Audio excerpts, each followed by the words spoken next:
As the pandemic has spread from region to region, we have witnessed a variety of strategies and efforts to limit the spread of the virus.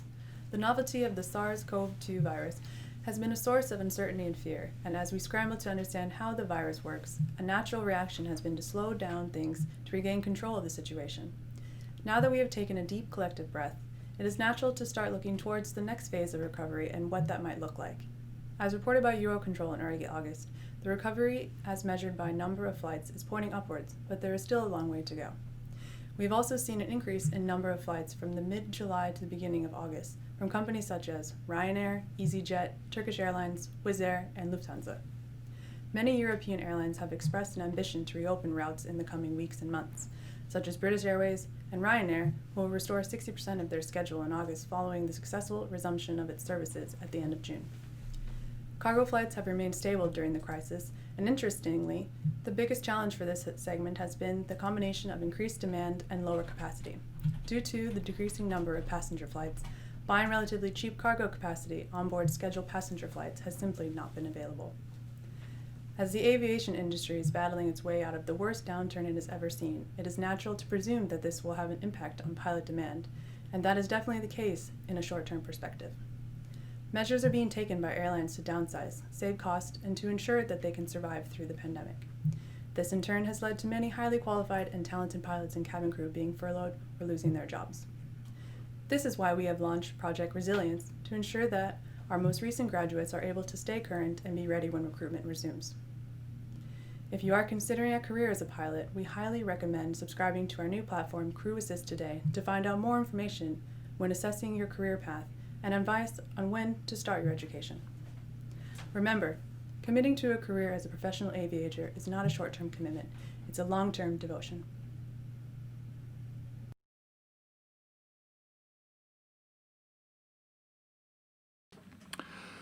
Okay, Mr. Keating, it's nice to be speaking to you again. And today we're going to be diving into the pilot and technician outlook and then the commercial outlook as well that was released by Boeing just last week and talk a little bit about that. But the changes compared to the 2019 outlook is surprisingly slim. Before we dive into the discussion here, I just like to make the point that they're making as well is that, this outlook is a 20-year perspective, 2 decades. And that's both an impressive time span to try and predict, but they're also in a position to make a very educated guess since they are delivering aircraft to the market. They know what they have on order and which orders have been canceled and so on and so forth. But they're making the case that this obviously pandemic that we are in right now is a temporary oversupply of qualified personnel. They don't dispute that. But they do, however, remain positive towards the 20-year outlook. So I thought it'd be interesting to talk about this today with you, Michael. I think you've got some good insight in the market. And let's start off with your initial thoughts about the outlook. The outlook is, it's always guesswork, but we know that Boeing has done this for many years, and they've seen this as well. I have been in this industry for many years as well, too many to recall, but there is some kind of jumping back from this industry all the time. Even though this is the worst crisis we've probably seen for it, it always seems to be rebounding. I can see that Boeing might scale down a little bit on their forecast for the need for pilots, for air crews. But that might be because there will be probably some kind of shift in the habits of people, at least in the short term. The question is whether it's going to happen in the long term, and whether they've planned in the climate questions as well, which has gained some momentum. But I think that the industry will rebound, and I think the need for aviation may be slightly less, at least initially. But I don't think that's going to last very long, because people have a tendency of wanting to travel, wanting to go to where things are happening. I think we will see a full recovery at some point. I just can't predict exactly when that's going to happen because these waves keep coming. Yeah. And you make some really good points there. And, in the short term, yes, definitely travel habits has changed dramatically. I think both me and you used to do a fair bit of traveling, and I have not left Norway for the longest period of time now. It's just too complex. The rules are changing. And for me personally, it's not about that I'm not feeling safe. It's just a very, unpredictable time to be traveling in. I feel pretty, IATA released the study that they did about how many cases of COVID has been confirmed on board aircraft, and the infection rates on airplanes is very low, is lower than the chance of getting struck by lightning. So in that aspect, it's safe. But yeah, you're right. We're going to see a change, and that's also. It's interesting, and I think also refreshing that Boeing brings their outlook into the market, and the changes are not that substantial. And they make that point too, that they have a very long horizon. So I think I'm going to share my screen here for a little second. We can take a look at the numbers. And as you can see, last year in their market outlook in Europe, they predicted a need for 148,000 pilots, I believe it was. So it's just a difference of 1,000 in Europe. North America was at 212, and they bumped it down to 208,000. And then the other regions as well, sort of an equivalent change. But you made the point there. It's hard to predict the future, and I think one of the aspects that we are very positive towards seeing is what you brought up with the climate perspective. A lot of planes are being grounded right now, and they will probably not return to service. And so once aviation starts back up again, it's going to have a slimmer, younger, more environmental friendly fleet profile, right? That's a good thing for sure. So what do you think the other challenges will be when it comes to the return to normalcy? Like, is it going to be the market itself? Is that going to be the last thing to catch up? My mind often goes towards the training aspects of things, getting people back in the seat, making sure that the proficiency levels are high, that we're,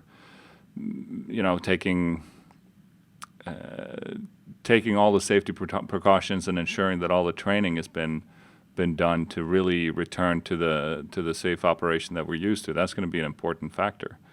But what's your current perspective on the next, like, say, 1 or 2 years? I think that you have a very good point there, Stein. There's going to be some bottlenecks to get people back in the seats, to get them retrained, to get the experience level up again. There's going to be a lot of new pilots, and I hope for the new pilots that there's going to be plenty of jobs for them. We can see that I have many friends in the industry who now looks at other jobs. Some who retire earlier than they expected. Some who even retire back in their 40s because they have decided to use their secondary education or whatever education they had on another line of profession. So although there are a lot of diehard people in aviation who want to stay here, there will be a lot of people leaving. There'll be a lot of early retirements, and I think there's still a good momentum for young people to get a job within aviation. All we have to be careful about is the experience, the losing their experience in a way by being away from flying for a long time. And the young people need to have those mentors in the industry, and they will be there. There's plenty of them, because it's been an aging population of pilots that we've had over many years. But for the beginning, it's going to be very difficult to get everybody trained up again. If, let's say, as we discussed before, a vaccine is found, well, I think it's going to kickstart the aviation industry very quickly, because you're right, it's safe to fly. I believe is safe to fly. I know the recirculation systems of aircraft. I know that if you wear a mask and you sort of keep your distance to people, you board the right way, then there's probably very little. People usually get the virus being in closed rooms or dancing with each other at bars or being inside indoors where there's little ventilation. It seems that there's less contamination in places that's ventilated. So I think it's going to be fairly safe to fly. Right now, the reason people can't fly is they're not allowed into different countries. A lot of countries have gone red now again. So if you go to somewhere else, you have to stay for 2 weeks or 10 days for quarantine.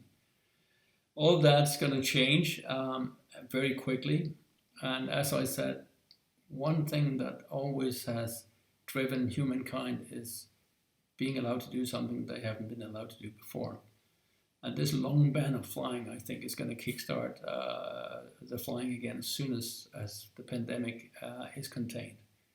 And I think that there will be jobs for a lot of new pilots because of those factors we mentioned, that we will see a lot of older pilots hang up their caps and start either doing something new, consulting, getting a new job somewhere else, and realizing that there is a world outside of flying, and so making room for the next generation. And I think that's a good thing. Yeah, you made me think of something now when you're talking about this. I saw a video yesterday that was made for the senior captains. I think it was in Air Alaska.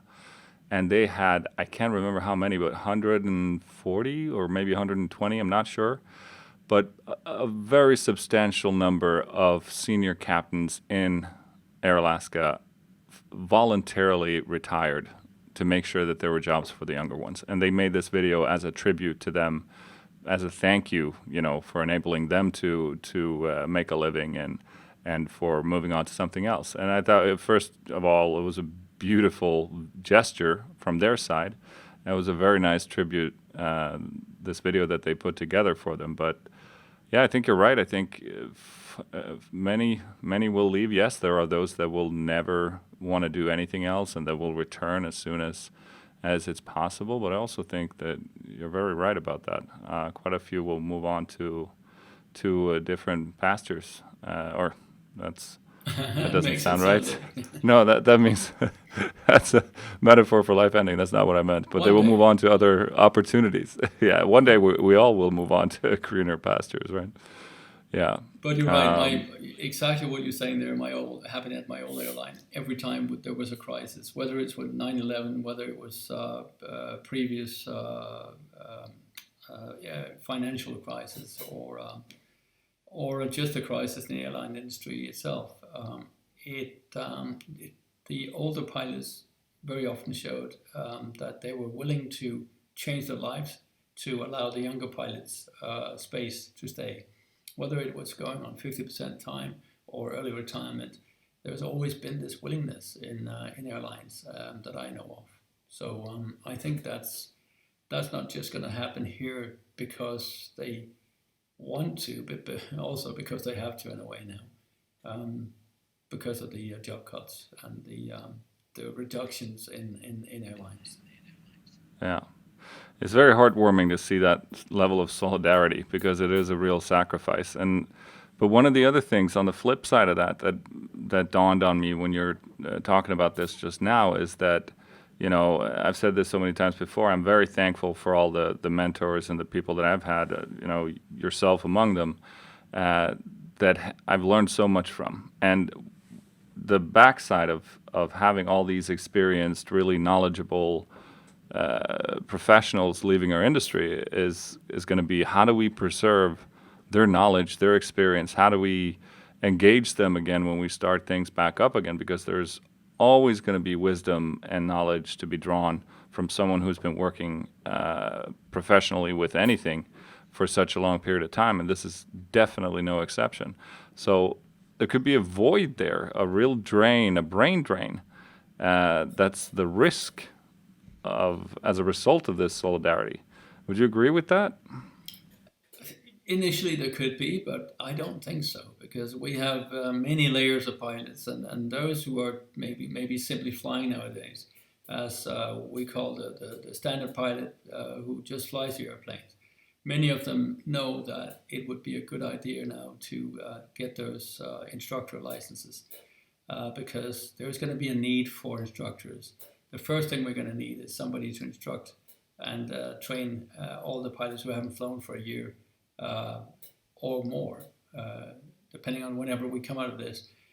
They need to get back in the seats. They need retraining. They need to have their licenses updated. And if I was a young pilot, or middle-aged pilot for that matter, and I didn't have an instructor rating, I'd try and go for one if I could. And at CrewAssist, I think we can help people that way as well. We will see what we can do, but I think it's a good idea for the industry and for the government and even the NGOs to pull together and make sure that we can restart the airline industry, and that requires instructors, instructional measures like the simulators. It requires classroom training, and even I'd be willing to go into a classroom and train after that, even though I'm not going to fly again ever. I would happily go in and do ground training. So I think there's going to be a lot of hands on deck when we go back towards rebooting.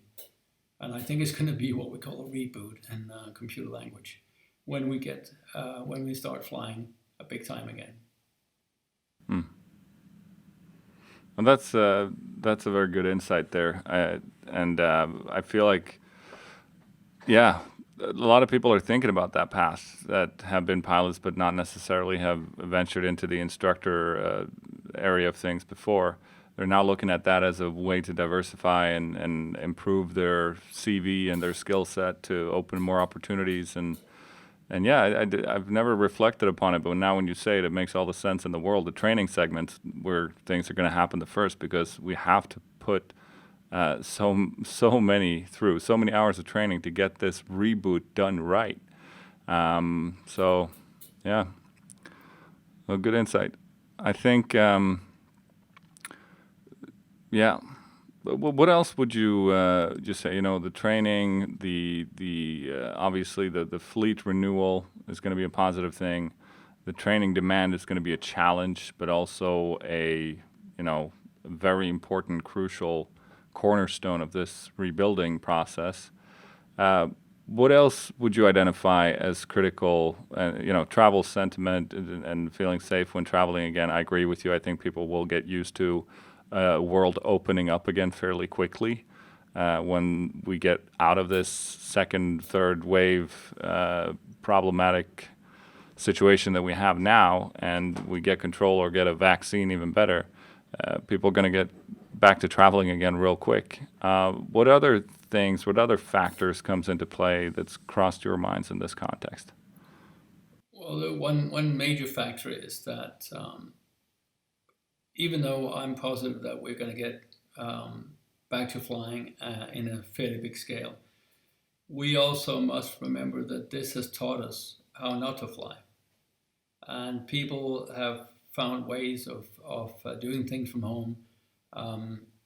I don't think that it's going to necessarily reduce the number of pilots drastically, because one of the things I find is that more and more people are converting to freighter aircraft. So if you don't fly with passengers, well, maybe you fly freight, because we've now been so used to clicking on our computer and in a few days stuff that is delivered outside our doors. So even if we can't go and pick them up, we might be able still to go to Bangkok and get some T-shirts or whatever, but they will be delivered outside our door. So it's a changing world. I wouldn't say a paradigm shift, but I'd say there is a shift. There probably will be a shift in how people do things. But again, initially, I think people would be craving flying. For some reason, like in the United States Prohibition period, people started craving drinking even though they hadn't been drinking before, because it was not allowed. And now all of a sudden it becomes exotic. And I think flying may become exotic for a while. I felt I had been flying too much at one point, not long ago, but now I sort of feel that there is a void here. I haven't Yeah. been airborne for months, so Yeah. that's the first time it's happened since the 70s in my case. And as you can see, that's a strange new world that we come into.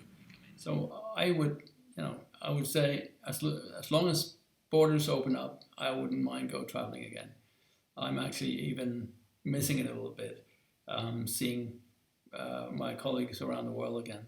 But I do think that, and I see that with young people signing up for flying courses still, even though the industry has never looked any darker than it does right now. I think the young people still believe in the industry, and we should believe in our young people because they're the ones going to carry this on. And I've just heard from another friend who runs a flying school as well. He says, amazingly, we fill the courses, which is great to hear because that means that we have what it takes to restart flying and continue it into the future. It's not something that's going to go away. We're not going to stop having pilots on board for many years. So we still need for at least 30 years to come. We need the young people to take care of our industry. Yeah, definitely. And it's the same thing at OSM Aviation Academy too. Full classes, people are getting into this, and I think many are seeing it as, I've spoken to our other colleague Hans about this when we both did our training in the midst of the financial crisis, and many others too. And in a downturn, yeah, that one wasn't as deep or as impactful as COVID-19, no doubt about that. This one is much more substantial, but the benefit then is there's no recruitment going on in the downturn anyway. Might as well get an education, and then you're ready for the takeoff again when it comes on the other side. But I think also, of the past few years, it's just been almost, at least unlike anything I've seen, like 2016, 15, 16, 17, we had some students going straight into jobs, getting hired even before they completed the full course. And that's not going to be happening for the near future. So it's going to take some time, a couple of years for us to get back to 2019 levels. The travel habits will be different. I think it'll be more regional as well. I mean, if you looked at IATA's latest economic report, it said the very big variations in domestic travel. And Russia and China are almost back up at 2019 levels already on their domestic market because it's such a huge market. And the complexity of crossing borders goes away because the huge countries you can travel for very far without leaving the country. And meanwhile, here I can't even go on a road trip to Sweden because when I come back, I'd have to be in a quarantine for 10 days. So, it's it's a strange new world, as you said, in the short term. But I agree, it's when we get this virus under control and things start going back towards normal, people are gonna long after traveling. And I know, just like you, that I am right now. I miss the trips and yeah. Well, I think it's a good way to wrap up the discussion right there. And thank you for your thoughts. I don't know if you have any final things you want to add here at the end, or. No, you just touched upon something that I've always tried to explain to people. That is, if you get into the stock market, you do that when it's down. As you said, same goes for the airline industry. If you want to get in there from the beginning, don't do it when it's on a high, because by the time you finish your training, it's going to be on a low and you won't get a job for a while. But when you do it on a low, there's a bigger chance that you get a job on the other side. I don't know whether that's going to be the truth in a year or two from now, but it has been for the last 40 years that I've been in the industry. So let's just see if it doesn't come true again. Why would it change? So good luck to all the young people out there. If you want to fly, go for it. Yeah, we need you to reboot. That's for sure. Okay. Thanks for a good chat, Michael. And have a lovely weekend when that time comes around. Will do. And see you around. See you around.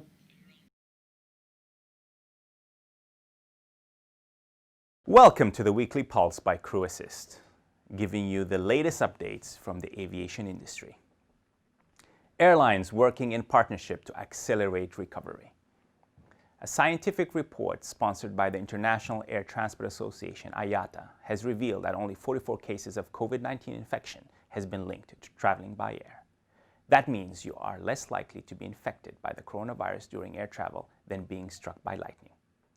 Some 1.2 billion passengers have traveled over the same period. However, more needs to be done by governments to enable an accelerated recovery of the industry. A growing number of airlines are introducing the new World Economic Forum-backed Common Pass. This innovative measure aims to streamline and revive air travel by having passengers upload digital negative COVID tests results on a verifiable global platform. This new digital health pass will be first tested by United Airlines and Cathay Pacific and will be deployed in key international hubs such as Hong Kong, London, New York, and Singapore. British Airways recently announced that it will resume flying to Bermuda after a pause of almost 3 decades. From March next year, direct 777 flights to the island from London is set to attract tourists and digital nomads alike. Airports calling for global consistency. Airports Council International World, ACI, and IATA have called on governments and civil aviation authorities to adopt a universal common approach to quarantine regulations and health certificates. Systematic and uniform testing is key to restoring global air connectivity. Aerospace, pushing the boundaries of flight beyond the speed of sound.